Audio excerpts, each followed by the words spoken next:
ya, maka kita baik-baikan dengan orang Arab supaya nanti bisa beli, ya, minyak. Habis kita punya minyak. Kita mengandalkan apa? Mengandalkan perkebunan, industri. Nah itu kan penghasilan daripada negara itu yang pertama dari pajak.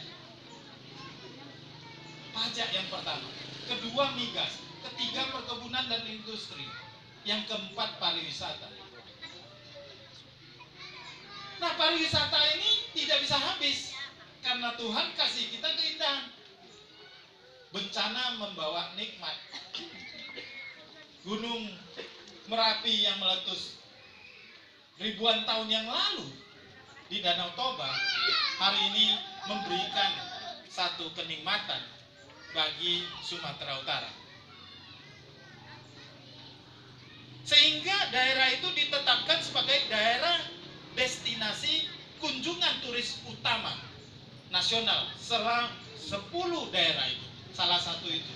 Sehingga dalam kurun waktu Bapak dan Ibu sekalian, karena sudah ditetapkan sebagai daerah tujuan wisata nasional, maka pemerintah itu wajib membangun jalan itu menembus sana dalam waktu singkat. Bapak dan Ibu sekalian, bukan untuk mengecilkan presiden yang lalu. Dalam kurun waktu 2,5 tahun, ya, nanti pada akhir tahun ini dari Binjai kita bisa jalan tol sampai ke Tebing Tinggi. 2019 sampailah ke Danau Toba dalam waktu 1,5 jam.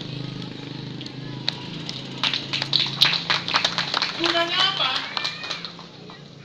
Turis akan datang sebanyak 1 juta orang. 1 juta orang butuh makan, butuh transport. Nggak mungkin begitu datang dia bawa piring terbang. Nggak mungkin.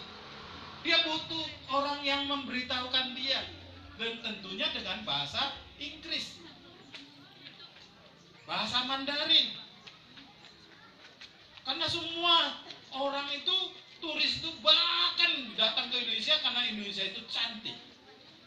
Jalan diperbaiki, dibikin bagus.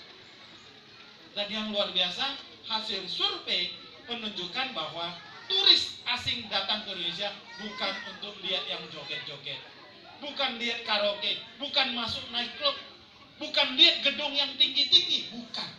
Ternyata 70% turis masuk ke Indonesia karena ingin melihat budaya Indonesia. Nanti tari tortor, wah dapat duit, ya, nyanyian lagu-lagu dapat duit. Tapi syaratnya apa yang disampaikan oleh Pak Sarif yang mewakili Musbika selaku wakil Kapolsek Pancur Batu, bahwa penting keamanan. NKRI harga mati. Negara Kesatuan Republik Indonesia harga mati. Tidak ada pun satu negara yang mempertentangkan agama itu dia makmur. Tidak ada. Tidak ada orang yang mau tamasya ke Syria atau Libya atau Afghanistan. Lihat yuk, kita rame-rame habisin uang nonton orang tembak-menembak. Gak ada. Orang yang punya uang, dia ingin menghabiskan uang ke negara yang aman, ramah, bisa melihat budaya yang luar biasa, dan bisa melihat keindahan dan tidur nyenyak dan makan enak. Nah, atas dasar itu Bapak dan Ibu sekalian, Pak Jokowi sebagai Presiden Republik Indonesia katakan, kita yang pertama yang harus kita bangun adalah sumber daya manusia. Tidak boleh ada orang miskin yang tidak sekolah.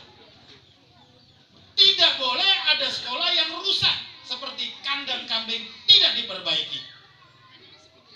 Atas dasar itu Bapak dan Ibu sebagai anggota DPR RI Komisi 10 diberikan mandat secara penuh oleh Ibu Megawati Soekarno Putri. Kamu mewakili Partai Demokrasi Indonesia Perjuangan, kamu harus keliling daerah untuk melihat apakah ada orang miskin, apakah ada sekolah yang mau runtuh, kamu harus membantu dan supaya pemerintah memperbaiki. Itulah yang menyebabkan saya bisa hadir. Tapi sekali lagi, kehadiran itu kan kadang-kadang tidak diberitahu daerah mana. Ini karena ada si Ranto lagi. Ya, jadi Bapak dan Ibu sekalian, ini menjadi catatan penting.